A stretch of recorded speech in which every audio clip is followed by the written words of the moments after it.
மாணவர்கள் எவரும் போதைக்கு அடிமையாகாதீர்கள். அடிமையானவர்கள் மீண்டதாக சரித்திரமில்லை. எனவே உங்களையும் சமூகத்தையும் பாதுகாத்துக் கொள்ளுங்கள். உங்கள் நலன் கருதி கல்வி டிவி. வணக்கம் மாணவ செல்வங்களே. இணையங்கள் வரலாறு பாடத்தில் 2ஆம் உலக யுத்தத்தை தொடர்ந்து பார்க்க இருக்கின்றோம். சரியா? அதற்கு முதல் என்ன நாங்கள் இந்த கடைசியாக முதல் வகுப்பில் படித்தேன்றது ஞாபகம் இருக்கா பிள்ளைகளுக்கு? கிட்டிக்கார பிள்ளைகள் யோசிச்சு பார்க்கணும், டக்குண்டு விடை சொல்லக்கூடியதாக இருக்கணும். என்ன இப்போ நாங்கள் என்ன பார்த்த நாங்கள் யுத்தம் எவ்வாறு ஆரம்பித்தது என்பதை நாங்கள் பார்த்த நாங்கள் என்ன அதில் நாங்கள் ஜெர்மனி எவ்வாறு யுத்தத்தை ஆரம்பித்தது 1939ஆம் ஆண்டு என்ன போலந்தை கைப்பற்றியதோடு யுத்தம் ஆரம்பமானது. எனவே போலந்துக்கு ஆதரவான நாடுகள் பிரித்தானியாவும் பிரான்ஸும் ஜெர்மனிக்கு எதிராக பிரகடனம் செய்தன. இதனால் யுத்தம் ஆரம்பமானது என்று நாங்கள் பார்த்த நாங்கள் என்ன ஞாபகம் இருக்கா பிள்ளைகளுக்கு? ஞாபகத்தில் இருக்க வேணும், ஆண்டுகள் ஞாபகத்திலையும் இருக்க வேணும், இருந்தால் நல்லது. சரியா? அது அப்புறம் என்ன செய்கின்றது? போலந்தை கைப்பற்றிய ஒரு வாரத்துக்குள்ளே போலந்தை கைப்பற்றிய பின்னர் பிறகு வடக்க இருக்கிற நோர்வே என்ன ஸ்வீடன் நெதர்லாந்து இவற்றை கைப்பற்றி பின்னர் பக்கத்தில் இருக்கிற ஜெர்மனி பக்கத்தில் இருக்கிற ஹொல்லாந்து போர்த்துக்கல் போன்றவற்றையெல்லாம் ஜெர்மன் கைப்பற்றுகின்றது. கைப்பற்றி கொண்டு ஹிட்லர் என்ன செய்கிறார்?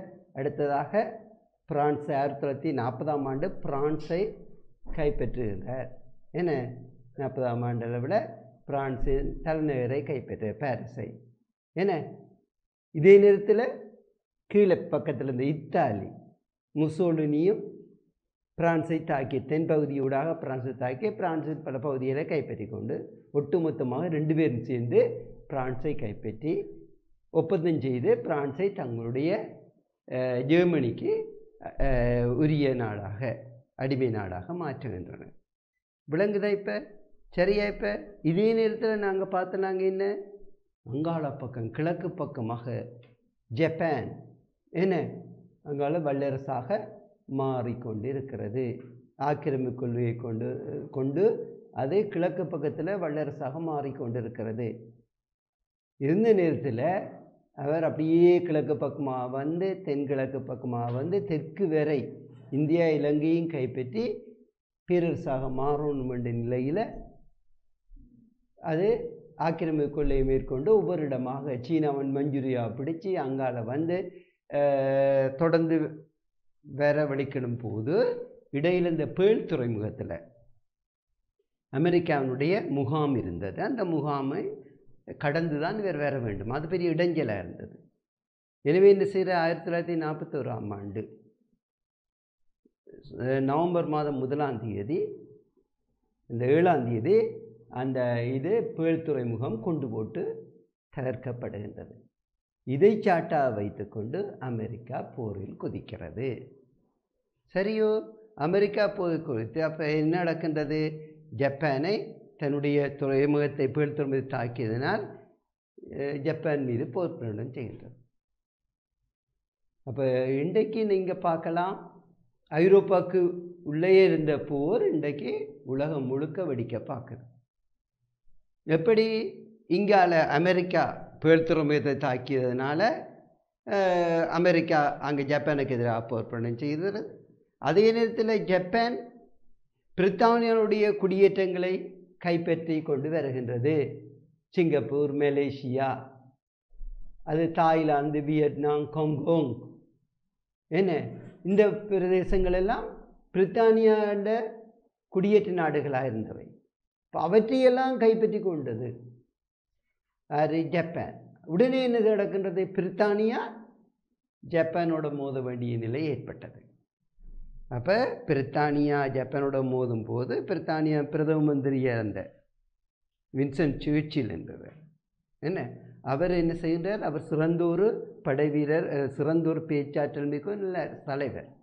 அவர் ஒட்டுமொத்தமாக பிரித்தானிய மக்களை ஜெர்மனிக்கு எதிராகவும் ஜப்பானுக்கு எதிராகவும் போர் தொடுக்க மாற்றி அமைக்கின்றார், மக்களுடைய மனங்களை மாற்றி அமைக்கின்றார். அதுக்கப்புறம் என்ன செய்கின்றார்? தூண்டுகிறார். என்னத்தை? ஜெர்மனிக்கும் ஜப்பானுக்கும் எதிராக ஏனைய நாடுகளை, ஐரோப்பாவுக்கு வெளியே இருந்த நாடு, கனடா, ஆஸ்திரேலியா, நியூசிலாந்து, இந்தியா, இலங்கை போன்ற நாடுகளை கூட போருக்கு தூண்டுகிறார். இவையில் எப்படியாவது ஜப்பானையும் எதிர்க்க வேண்டும், ஜெர்மனியையும் எதிர்க்க வேண்டும். அப்போ இப்போ உலக நாடுகள் எல்லாமே பெரும்பாலும் என்ன போரில் ஈடுபட தொடங்கிவிட்டன. எனவே ஐரோப்பாக்குள்ளே இருந்த இதே இப்போ வழிய போகுது. சரியா? இதைத்தான் நாங்கள் படித்த நாங்கள் ஞாபகம் இருக்கா பிள்ளைகளுக்கு? படிக்கணும், நிறைய படிக்கணும் பிள்ளைகள். நான் திருப்ப உங்களுக்கு விளங்கப்படுத்தி கொண்டு இருக்கிறேன். ஏனென்னா உங்களோட மனதில் நல்லா பதிய வேண்டும் என்பதற்காக.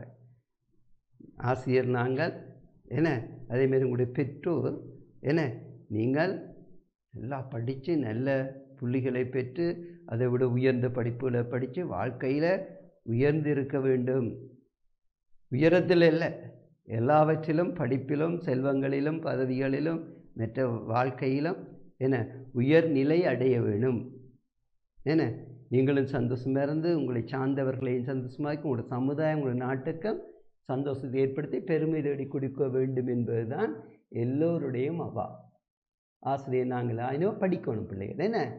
படிப்பில் கவனம் செலுத்தணும். ஃபோனெல்லாம் தூக்கி எறிஞ்சிடணும், விளையாட்டெல்லாம் ஒதுக்கி வச்சுட்டு படிப்பு இன்னும் 2 மாதம். அது பிறகு நீங்கள் அட்வான்ஸில் போகும் வரையும் கொஞ்சம் இடைவெளி இருக்கும், ஃபோனையும் பார்க்கலாம், விளையாடலாம், நல்லா ஓய்வு எடுக்கலாம். ஆனால் எப்பவும் சொல்லுவேன், ஃபோன் உங்களுக்கு எப்பவும் அழிவை தர பார்க்கும். அதிலிருந்து நல்ல விடயங்களை மட்டும் எடுத்தால் அது உங்களுக்கு தீங்கு செய்யாது. ஆனால் நீங்கள் கூடாத விடயங்களை தெரிவு செய்யும் போது உங்களை எல்லாத்துலேயும் அதுக்கு எடுத்து உங்களை அழிவுக்கு கொண்டு போகும். கவனம். சரியா? ஓகே, இப்போ நாங்கள் தொடர்ந்து படிப்போம். அப்போ இன்றைக்கு நாங்கள் என்ன படிக்க போகிறோம் பிள்ளைகள்? இன்றைக்கு இந்த யுத்தம், இந்த படங்களெல்லாம் பார்த்து வச்சுக்கொள்ளணுமா? படங்களில் இருந்து தான், படங்களை போட்டுட்டு தான் வினாக்கள் வினாவுவார்கள். இப்போ எல்லா படங்களும் தெரிந்திருக்க வேண்டும், அதுக்கு விளக்கம் கொடுக்கக்கூடியதாகவும் இருக்க வேண்டும். அப்போ இங்கே இருக்குது ஜெர்மனியுடைய நீர்மூழ்கி தாக்குதல் கப்பல்.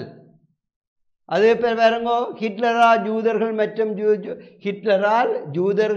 மற்றும் யுத்தத்தின் போது கைது செய்யப்பட்ட சிறை கைதிகளை அழிப்பதற்காக பயன்படுத்தப்பட்ட வாயு அடுப்பு. கொடூரமான முறையிலெல்லாம் நெருப்பை மூட்டி வாயு அடுப்பு, நச்சு புகைகளை அறைக்குள்ளே வச்சு பூட்டிட்டு அதுக்குள்ளே விடுறது நச்சு புகைகள். வாயு அடுப்புகள் வெக்கையாலையும் தண்டுவார்கள், அதே நேரத்தில் அந்த நச்சு புகைகளை சுவாசிக்க முடியாமலும் இறப்பார்கள். சொன்னான் தண்ணீரை வைத்து தண்ணீருக்குள்ள அமிழ்த்து சா வைக்கிறது. இப்படி பல கொடூரங்களெல்லாம் ஹிட்லர் செய்த யாருக்கு? யூதருக்கும் அந்த கம்யூனிசவாதிகளுக்கு எதிராக. விளங்குது இப்போ? ஓகே, அடுத்த பாருங்க. இந்த விமானமோ பிரித்தானிய தாக்குதல் விமானங்கள் பெரிய சண்டை ஏற்பட்டது என்று சொன்னாங்க. பிரித்தானியா விமானப்படை 1940 ஜூன் பிரான்ஸை தாக்கிய பின்னர் பிரித்தானிய விமானப்படை என்ன செய்கின்றது? பெரிய யுத்தத்தில் ஈடுபடுகின்றது. சரியா? ஈடுபட்டீங்க 1940 செப்டம்பர் 14 இது அன்றைக்கு மிகவும் கொடிய வான்போர் நிகழ்ந்தது. ஆண்டுகள் கவனமாக இருக்கணுமா? வான்போர் நிகழ்ந்தது. யாராருக்கு? ஜெர்மனிக்கும் பிரித்தானிய விமானப்படைக்கும் இடையே. ஜெர்மன் விமானப்படைக்கும் பிரித்தானிய. இதில் ஜெர்மன் விமானப்படை தோற்கடிக்கப்பட்டது. பிரித்தானிய விமானப்படை சிறந்த பலம் வாய்ந்ததாக. ஆனால் ஜெர்மனும் விட்டு கொடுக்காது, வளர்ச்சியடைந்த விமானப்படையாக இருந்தது.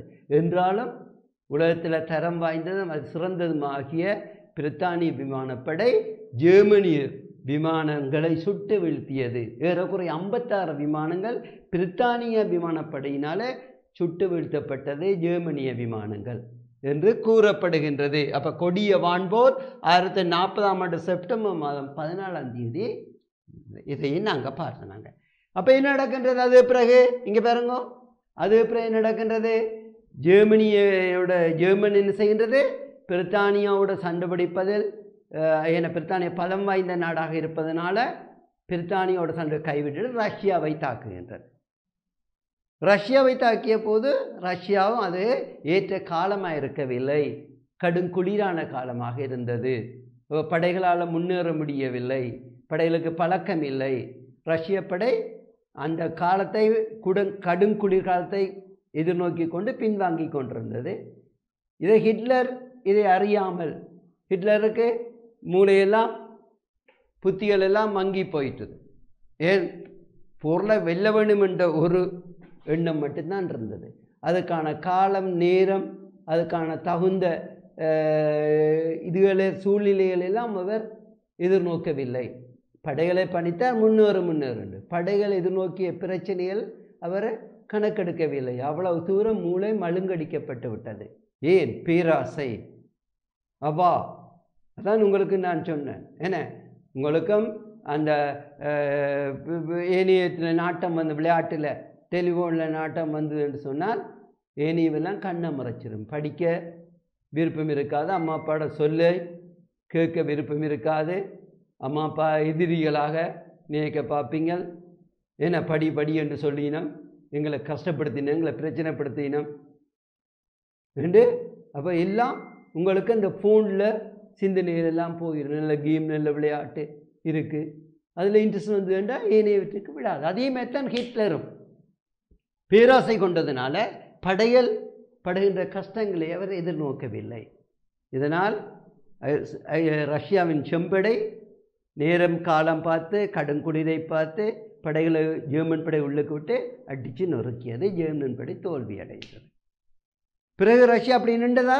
இல்லை, அப்படியே தொடர்ந்து படையெடுத்து வந்து ஜெர்மன் கைப்பற்றிய பல்வேறு பிரதேசங்களையும் கைப்பற்றி கொண்டு அங்கிருந்த நாசிகளை எல்லாம் அடித்து விரட்டி கொண்டு மீட்டு கொண்டு நாசி படைகளை எல்லாம் ஓட விட்டுட்டு ஜெர்மன் தலைநகருக்குள்ளே வருகிறது. ஜெர்மன் தலைநகருக்குள்ளே வந்து 1945ஆம் ஆண்டு மார்ச் மாதம் அளவில் ஜெர்மனுடைய ஜெர்மனுக்குள்ளே வருகிறார்கள். மார்ச் மாதம் அளவில். இதே நேரத்தில் மேற்கு பக்கமாக பிரான்ஸும் பிரித்தானியாவும் அடித்து கொண்டு வருகின்றது. வந்து கடைசியில் மே மாதம் அளவில், மார்ச்சில் வந்தவங்க ஜெர்மனுக்குள்ளே, மே மாதம் அளவில் ஜெர்மன் தலைநகர் கைப்பற்றப்படுகிறது. ஹிட்லர் பார்த்தார், என்ன, தாங்கள் பிடிபட போகிறோம். ஹிட்லரும் தன்னுடைய சகாக்களும் தளபதிகளும் பிடிபட்டால் மானம் மரியாதை கௌரவம் எல்லாம் போய்விடும் என்று என்ன செய்ய அவர்கள் தற்கொலை செய்து கொள்கிறார்களாம்.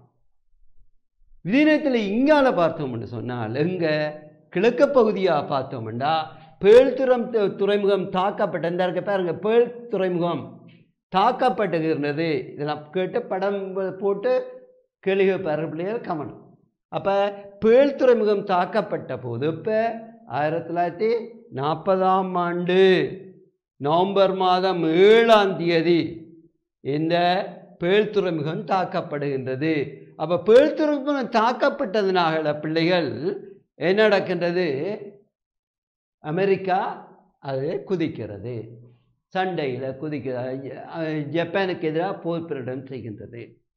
என்ன, அப்போ ஜப்பானுக்கு எதிராக அமெரிக்காவும் போர் பிரகடனம் செய்கின்றது, பிரித்தானியா போர் பிரகடனம் செய்கின்றது.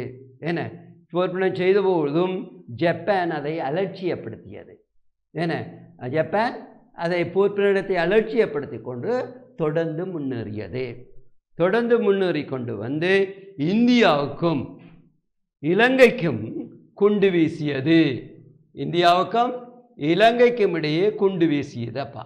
குண்டு வீசிய போது என்ன நடந்தது? இலங்கைக்கும் பெரிய சேதங்களை ஏற்படுத்தவில்லை, ஆனால் குண்டு போடப்பட்ட திருவோணமலைக்கும் கொழும்புக்கும் குண்டு போடப்பட்டது. விளங்குதா இப்போ சரியா? என்றாலும் பெரிய சண்டையாக அங்கே ஏற்படவில்லை. விளங்குத ரைட். இப்படி இருக்கும்போது மீண்டும் ஜப்பானுக்கு இது விரட்ட கொடுக்கப்பட்டது, சந்தர்ப்பம் கொடுக்கப்பட்டது, ஜப்பான் தன்னுடைய போரை நிறுத்த வேண்டும் என்று சொல்லி. ஆனால் ஜப்பான் அதையும் அலட்சியப்படுத்தி கொண்டு வீராபசத்தோடு முன்னேறி கொண்டு வந்தது. இந்தியாவையும் இலங்கையும் பிடிக்கிற அளவுக்கு அந்த மற்ற பிரதேசங்கள் எல்லாவற்றையும், கிழக்கில் இருந்த சீனாவினுடைய பிரதேசங்கள், இங்கால மலேசியா, சிங்கப்பூர், வியட்நாம், தாய்லாந்து, இப்படியே வந்து இந்தியா வரையும் இலங்கை வரையும் வர அமெரிக்கா பார்த்தது இனியும் ஜப்பானை விட்டு வைக்கக்கூடாது, விட்டால் பேராபத்து விளையும் என்று சொல்லி 1945 ஆகஸ்ட் மாதம் 7ஆம் தேதி அளவில் இங்கே பாருங்க 1942 ஆண்டு ஏப்ரல் மாதம் 5ஆம் தேதி கொழும்புக்கும் ஏப்ரல் மாதம் 7ஆம் தேதி திருவோணமலைக்கும் கொண்டுகள் வீசப்படுகின்றன. யாரால் வீசப்படுகின்றன? ஜப்பானுடைய விமானப்படையால் வீசப்படுகின்றன. ஆனால் எந்த விதமான சண்டைகளும் இடம்பெறவில்லை. விளங்குதோ? எப்படி இருக்கும்போது ஜப்பானை அடக்க வேண்டும், இப்படியே விட்டால் பேர் அழிவு ஏற்படும் என்பதை உணர்ந்த அமெரிக்கா 1945 ஆண்டு ஆகஸ்ட் மாதம் 6ஆம் தேதி பெரியதோர் உலகமே எதிர்பார்க்காத ஒரு விடயத்தை செய்தது. நள்ளிரவாக என அணுகுண்டை தாங்கிய விமானம் ஜப்பானின் ஹீரோஷிமா நகர் மீது அணுகுண்டை போட்டது. எப்போ? 1945 ஆண்டு பார்க்கலாம். ஆகஸ்ட் மாதம் 6ஆம் தேதி லிட்டில் பாய் ஸ்மால் பாய் எனப்படுகிற 2 குண்டுகள், இது லிட்டில் பாய் எனப்படுகின்ற குண்டை வீசியது ஹீரோஷிமா மீது. என்ன நடந்தது? அப்படியே நித்திரையில் இருந்த மக்கள் எல்லாரும், உறங்கிக் கொண்டிருந்த மக்கள் எல்லாரும், அந்த ஹீரோஷிமாவில் இருந்த மக்கள் அப்படியே அணுகுண்டு போடப்பட்டால் என்ன செய்யும் பிள்ளைகள்? எல்லாரும் அப்படியே கருகி விடுவோம். கருகினார்கள். தப்பியவர்கள்லாம் உடெல்லாம் எரிந்து காணப்பட்டனர். தப்பியவர்கள் உடனடியாக அங்கவீனமாக்கப்பட்டார்கள். எரிந்து, முகமெறிந்து, கண்ணெறிந்து, குருடாகி, செவிடாகி உடலெல்லாம் கருகி நிலையில் காணப்பட்டார்கள். அதே நேரத்தில் ஏனையோருடைய சாகடிக்கப்பட்டனர். நச்சுப்புகை எல்லா இடமும் பரவி அணுகுண்டு நச்சுப்புகை எல்லாரையும் பாதித்தது. இன்றைக்கு வரையும் பிள்ளை, இது 1945 ஆண்டு, இன்றைக்கு 1924 ஆண்டு.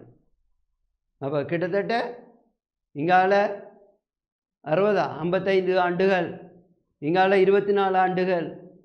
அப்போ மொத்தமாக கூட்டி பார்த்தோம்டா 70-80 ஆண்டுகளுக்கிட்ட என்ன நடக்கின்றது பிள்ளைகள்? நாங்கள் இன்றைக்கும் அந்த நச்சு கதிர்வீச்சு நிலத்திலிருந்து வெளிவந்து இன்றைக்கு பிறக்கின்ற குழந்தைகள் கூட அங்குவீனர்களாக பிறப்பதாக கூறப்படுகின்றது. அந்தளவுக்கு அணுகுண்டின் கதிர்வீச்சின் தாக்கம் இன்றைக்கு வரையும் காணப்படுகின்றது.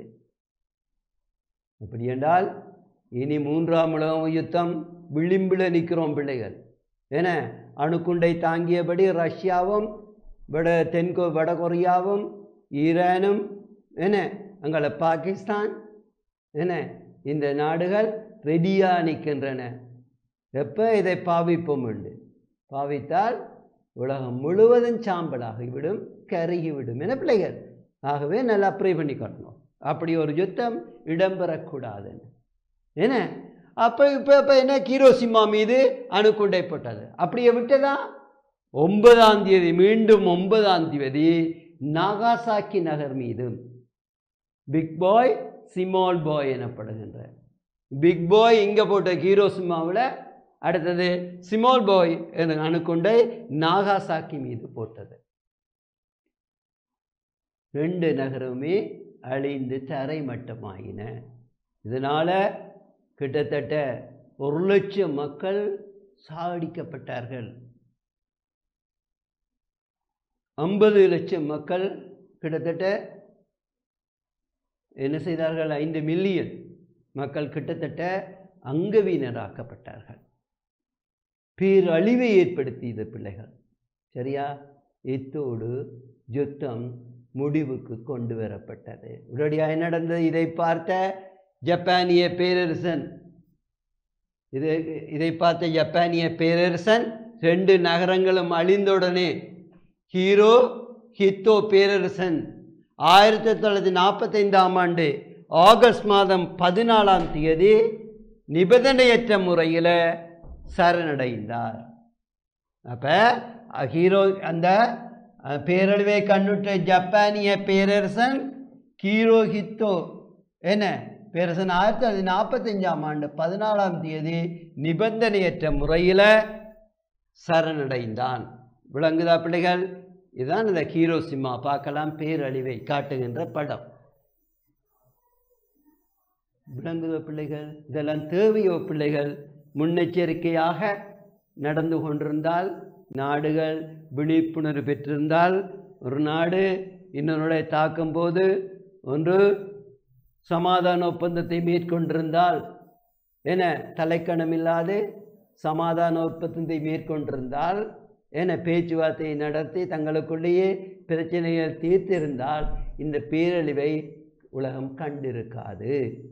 என எல்லா நாடுகளுக்கும் தலைக்கணம். என நான் பெரிதா நீ பெரிதாண்ட போட்டி பொறாமைகள். பார்த்தீங்களா? இது எந்த பேரழிவை ஏற்படுத்தியிருக்குன்னு பார்த்தீங்களோ? சரியோ? கோடிக்கணக்கான மக்கள் பாதிக்கப்பட்டார்கள், அங்கவீனப்பட்டார்கள், பொருளாதாரம் அழிக்கப்பட்டது, என அமைதி இழந்தது, இருப்பிடங்கள் இழந்தோம், என உணவு கிடைக்காமல் போனது, நோய் நொடிகள் ஏற்பட்டது. என உலகம் சொர்க்கமாகிய பூஞ்சோலையாக இருந்த உலகம், பசுமையாக இருந்த உலகம் இன்றைக்கு என சாம்பல் மேடாகவும் நச்சுக்காற்றை சுவாசிக்கின்ற பிரதேசங்களாகவும் என பாலைவனங்களாகவும் மாற்றப்பட்டது. ஒரு பக்கம் உயிரழிவு, மற்ற பக்கம் சொத்துக்கள் அழிவு, இன்னும் அடுத்த பக்கத்தில் மக்கள் அங்கவீனர்களாக மாற்றப்பட்டதோடு நிம்மதி இழந்தார்கள். எல்லோரும் என அமைதி இழந்தார்கள். பயங்கரமான பயம் அவர்களை பீடித்தது.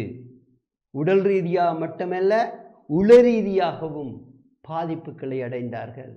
ஏனென்று சொன்னால், ஒரு ஒரு ஆள் பின்ன கைதட்டி விட்ட புட்டக்கட்ட சத்தம் கேட்டால் திடுக்கிட்டு பயணம். நாங்களும் அப்படித்தான். நாங்களும் யுத்தத்தால் நிறைய பாதிக்கப்பட்டிருக்கிறோம். நீங்கள் பிறந்தீர்களோ இல்லையோ அந்த நேரம் தெரியலை. ஏன்னா அப்போ யுத்தத்தில் பாதிக்கப்பட்ட மக்களை கேட்டால் புறக்கண்ட கதவை திறந்தால் எல்லோரும் திடுக்கிடுவோம். இங்கே எங்கேயாவது வெடியெடுத்தால் இப்போவும் இங்கே பிளக்கிற மாதிரி இருக்கும் பிள்ளைகள். அப்போ ஐரோப்பாவில் எப்படி இருந்திருக்க முடியும் யோசிச்சு பாருங்க, ஜப்பானில் எப்படி இருந்திருக்க முடியும் யோசிச்சு பாருங்க. என்ன விளங்குதா பிள்ளைகள்? ஓகே பிள்ளைகள்? ஓகே. ஆகவே இப்படித்தான் இந்த யுத்தம் இடம்பெற்று முடிந்தது. அங்கால ஜெர்மனி அடிபணிந்து ஹிட்லர் தற்கொலை செய்ததோட அங்கே ஜெர்மனி அழிக்கப்பட்டதோட அங்கே யுத்தம் ஐரோப்பாவில் முடிவடையுது.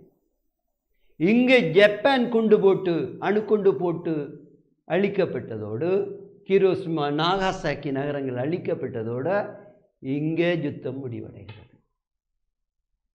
எனவே யுத்தம் முடிவடைந்ததோடு இன்றைக்கு நாங்கள் பார்க்க போது இரண்டாம் உலக யுத்தத்தினுடைய விளைவுகள் என்ன என்பதை நாங்கள் பார்க்க வேண்டும்.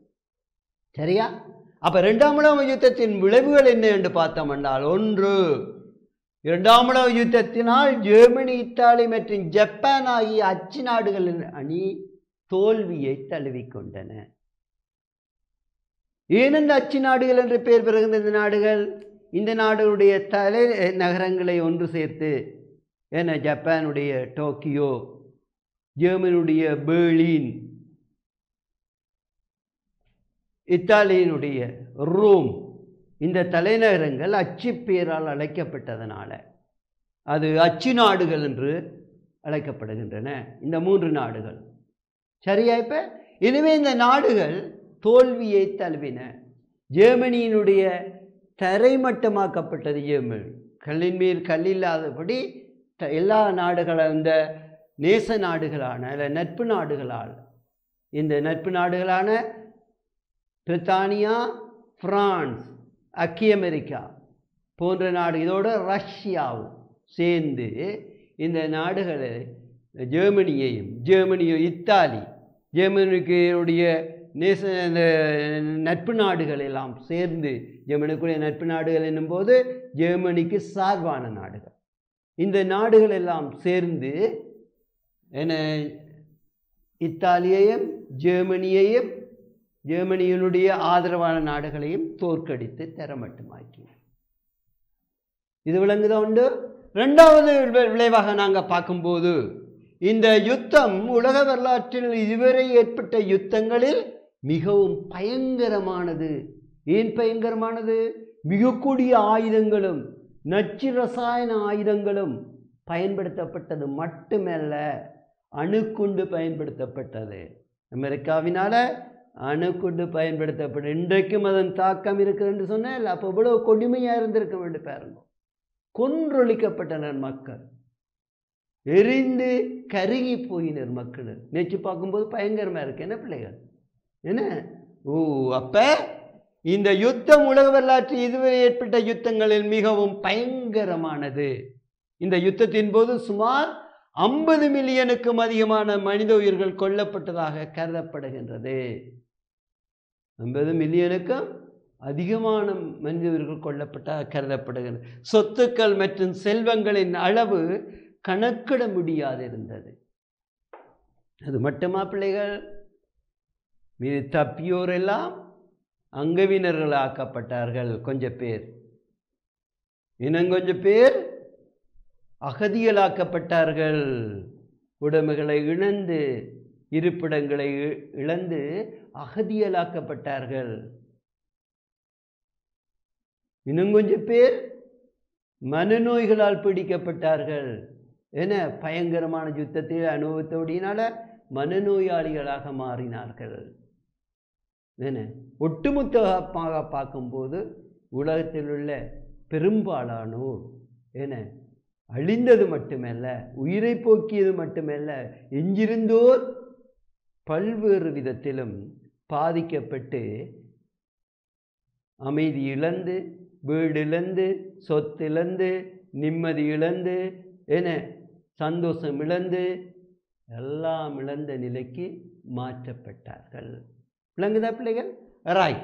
அடுத்தது பார்த்தோம்டா பிள்ளைகள், அடுத்த விளைவாக நாங்கள் கருதி கொண்டோம் என்று சொன்னால் பாருங்கோ, யூதர்களை கொலை செய்யும் ஹிட்லரின் வேலை திட்டத்தின்படி ஜெர்மனி, போலந்து, ஹங்கேரி போன்ற ஜெர்மனியின் ஆதிக்கம் பெருவிய நாடுகளில் யூதர்கள் மில்லிய கணக்கில் நாசி படையினரால் வதை முகாம்களில் அடைக்கப்பட்டு கொலை செய்யப்பட்டார்கள். அது முன்னுக்கு ஏற்கனவே சொல்லி இருக்கேன். என்ன அப்போ இந்த நாசி படைகள் என்ன ஜெர்மனியினுடைய அந்த நாசி படைகளினால் யூதர்கள் மட்டுமல்ல, இந்த கம்யூனிசவாதிகள், ரஷ்ய நாட்டினுடைய கம்யூனிசவாதிகளும் கொடுமையாக எண்ணிப்பாக்க முடியாத சித்திரவதைக்கு உட்படுத்தப்பட்டு பல்வேறு விதமாக கொலை செய்யப்பட்டார்கள். அதனால் உங்களுக்கு சொன்னான் என்ன, நச்சு வாயுவை விட்டு, அந்த படத்தில் பார்த்தா நீங்கள், நச்சு வாயுவை விட்டு கொலை செய்யப்பட்டார்கள், சுட்டு கொலை செய்யப்பட்டார்கள்.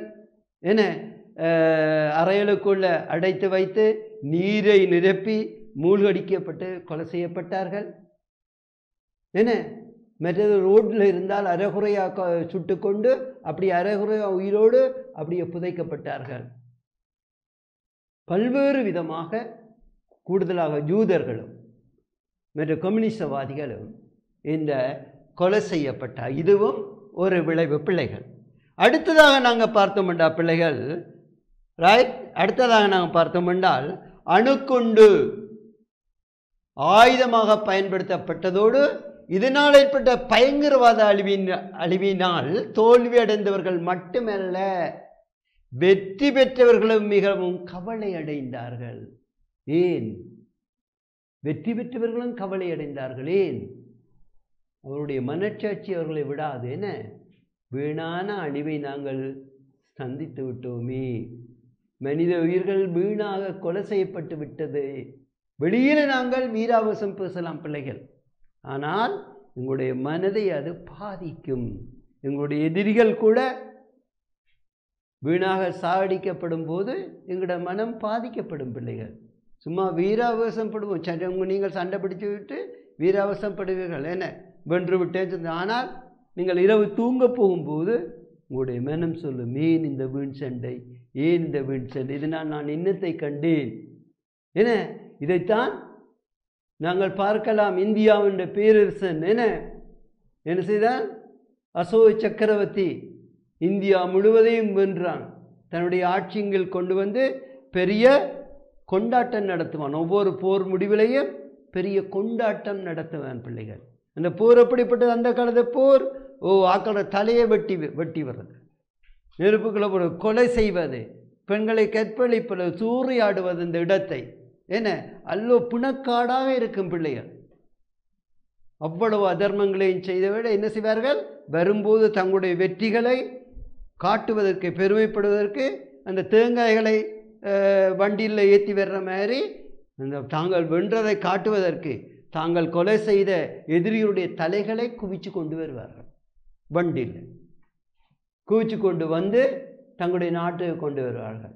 ஏன்னா தோற்கடிக்கப்பட்ட நாட்டின் கோட்டைகளை என்ன செய்வார்கள், அந்த கொடிகளை கலட்டி விட்டு கொடிகளில் இந்த வெட்டப்பட்ட தலைகளை குத்தி விடுவார்கள்,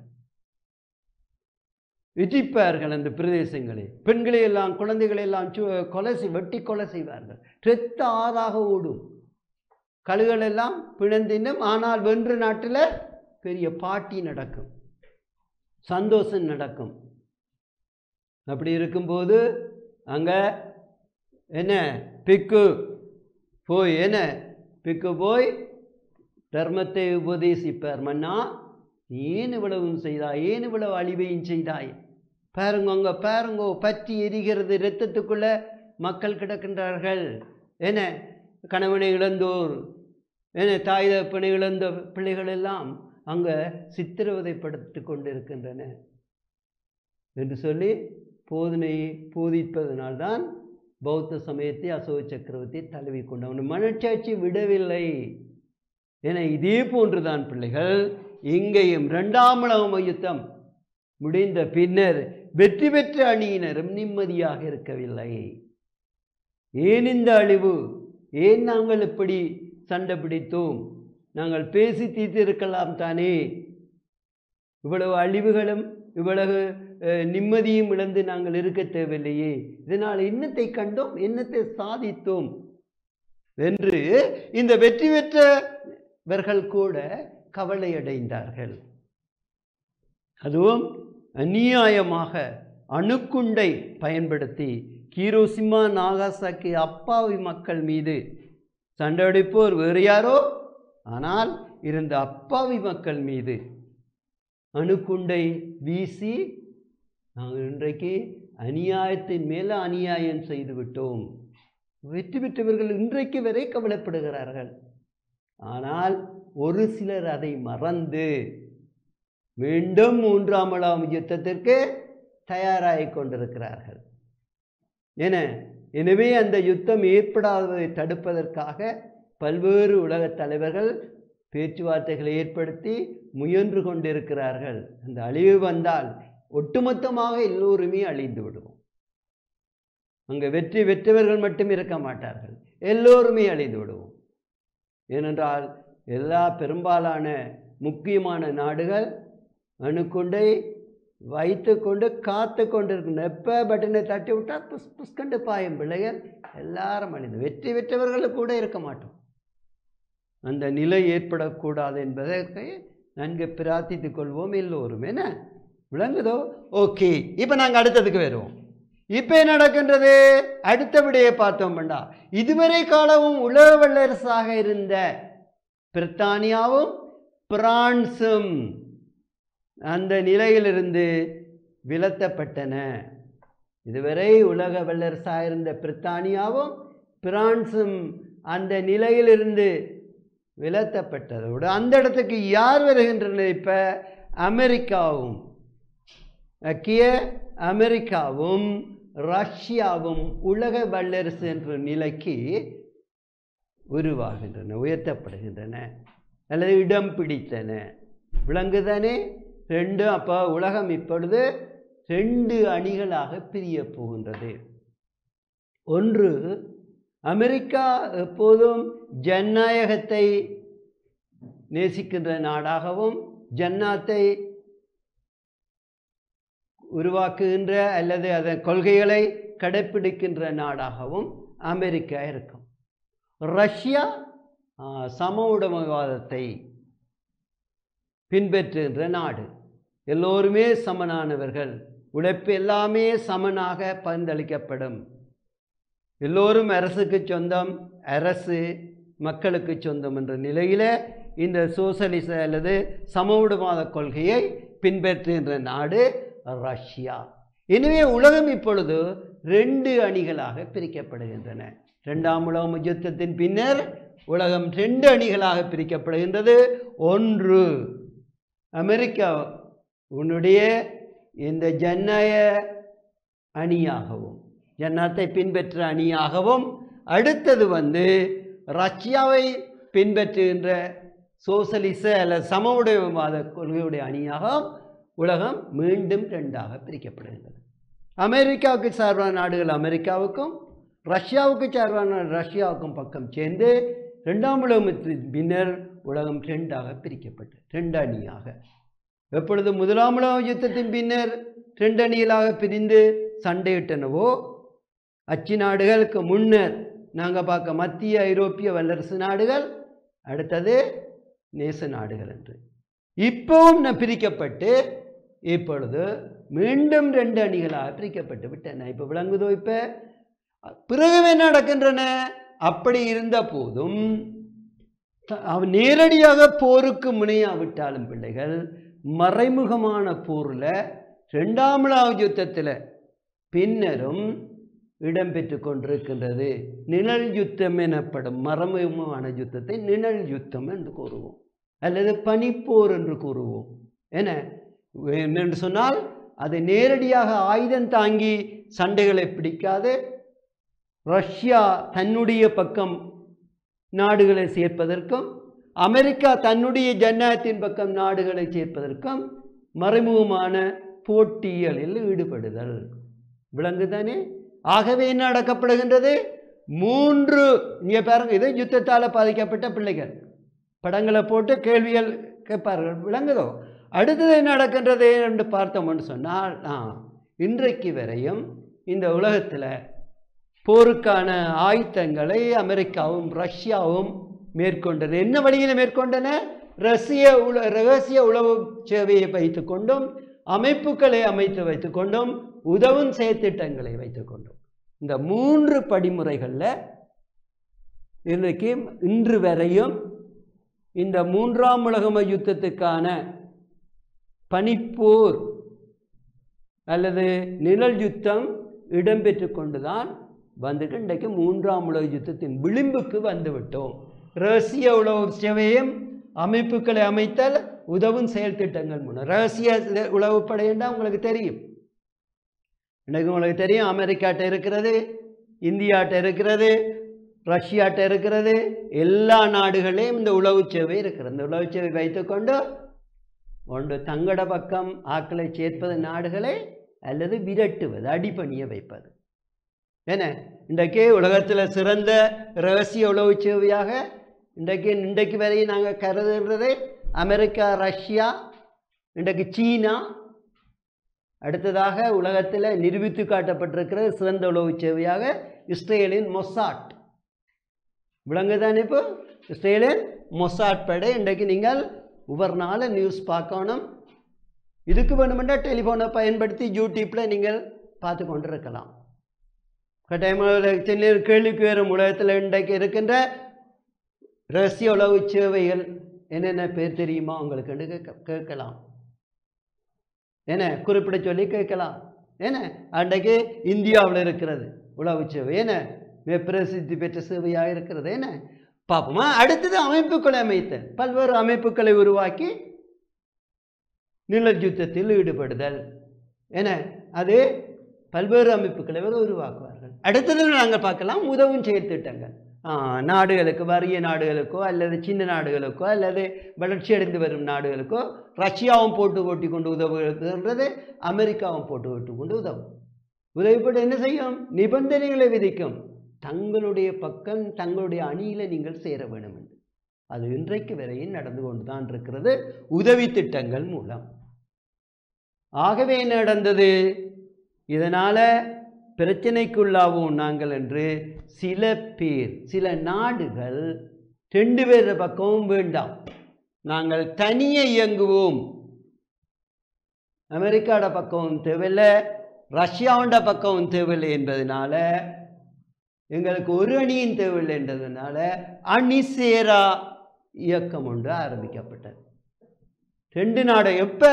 கிறிஸ்துக்கு பின் 1961ஆம் ஆண்டு. வடிவா பார்த்துக்கொள்ளுங்க. 61ஆம் ஆண்டு கூட்டிச்சேரா நாடுகள் அணிசேரா நாடுகளின் மகா நாடு நிறுவப்பட்டது. இதை நிறுவியவர் இந்தியாவின் பிரதமர் ஜவஹர்லால் நேரு. இதற்கு முக்கிய வழிகாட்டினார் யூகோஸ்லாவியாவின் ஜனாதிபதி மார்ஷல் டீட்டோ, எகிப்திய ஜனாதிபதி அப்துல் கமால் நசார்.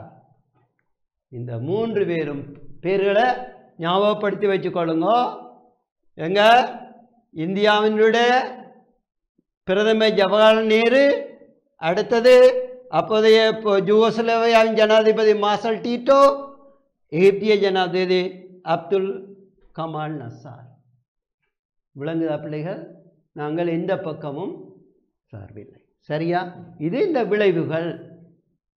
ஆனாலும் இன்றைக்கும் எவ்வாறு முதலாம் உலக யுத்தத்தில் சர்வதேச சங்கம் அமைக்கப்பட்டு யுத்தம் ஏற்படாது தடுக்கப்பட்டதோ, ஆனால் 20 ஆண்டுகளுக்குள்ள மீண்டும் ஒரு யுத்தம், 2ஆம் உலக யுத்தம். அந்த 2ஆம் உலக யுத்தமும் முடிவெடுக்கப்பட்டது. இனியொரு யுத்தம் வேண்டாம், நினைச்சு பார்க்க முடியாது என்று சொல்லி ஐக்கிய நாடு சபை உருவாக்கப்பட்டதை நாங்கள் அடுத்த பாடத்தில் பார்ப்போம். ஆனால் இன்றைக்கு அதுவும் தோல்வியடைந்து எப்போ யுத்தம் மூலம் என்ற விளிம்பில் நிற்கிறோம். ஏற்பட்டால் அழிவு தான், சாம்பல் தான், ஒருவரையும் மிஞ்ச மாட்டோமா? என்ன பிள்ளைகள்? நல்லா ப்ரே பண்ணி கொள்ளுங்க. ஏன்னா இன்றைக்கு லெபனானில் இன்றைக்கு இஸ்ரவேலுக்கும் இடையில் கடும் யுத்தம் ஆரம்பமாகிவிட்டது. ஏன்னா அது விஸ்தரிக்கப்படுமாயேன் லெபனானுக்கு எதிராக ஹிஸ்புல்லாக்களுக்கு சார்பாக ஈரான், வடகொரியா, பாகிஸ்தான், ரஷ்யா வரும். இஸ்ரேலுக்கு சார்பாக ஐக்கிய அமெரிக்கா, பிரித்தானியா, பிரான்ஸ், ஜப்பான் வரும். என்ன இதோடு இங்கால யுத்தம் ஆரம்பித்தால் உலக அழிவு தான். என்ன ஓகே, இதோடு முடியுது. வினாக்களை பார்த்து கொள்ளுங்க. அடுத்த இதில் ஐக்கிய நாடு ஸ்தாபனம் படிப்பு. கட்டாய கல்விய பிள்ளைகள் ஒவ்வொருவரிடமும் உலக யுத்தம், ஐக்கிய நாடு ஸ்தாபனம் கட்டாய கேள்வியாக இருக்கலாம். நீங்கள் பாருங்க, எல்லா ஒவ்வொரு வருஷமும் வரும். ஆகவே கவனம் செலுத்தணும். ஓகே பிள்ளைகள், நன்றி, வணக்கம். கல்வி டிவியில் புத்தம்புது நிகழ்ச்சிகளை உடனுக்குடன் பார்த்து மகிழ எமது ஃபேஸ்புக் மற்றும் யூடியூப் பக்கத்தை லைக் செய்யுங்கள்.